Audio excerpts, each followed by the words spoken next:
Light leak transition in Alight Motion.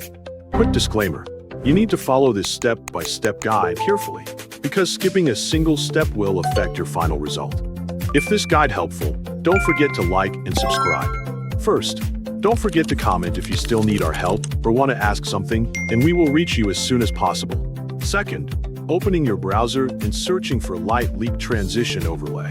When the search results appear, choose the first website that shows up and open it. Once the website loads, scroll down through the available overlays until you find one that you like.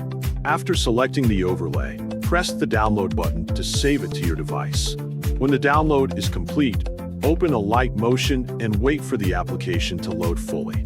Next, press the plus button at the bottom of the screen to create a new project.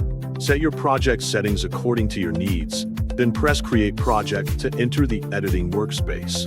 After the project opens, press the plus button in the bottom right corner and import the footages that you want to use for the transition. Once the footage layers have been added to the timeline, press the plus button again and import the light leak overlay that you downloaded earlier. After adding the overlay, adjust its position in the timeline until the light leak sits between the footage layers where you want the transition to occur. Once the timing is correct, select the overlay layer and go to Blending and Opacity. Change the blending mode to Screen. This blending mode removes the black areas from the overlay and allows only the light effect to remain visible over the footage. Next, select the overlay layer again and go to Effects.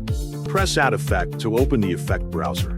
Once the effect browser appears, search for the exposure/gamma effect and add it to the overlay layer.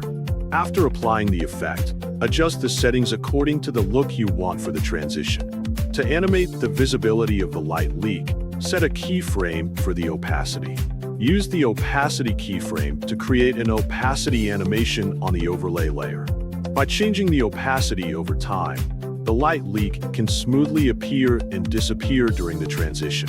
Continue adjusting the opacity animation until the effect blends naturally between the footage layers. Finally, you have been successfully make light leak transition in Alight Motion.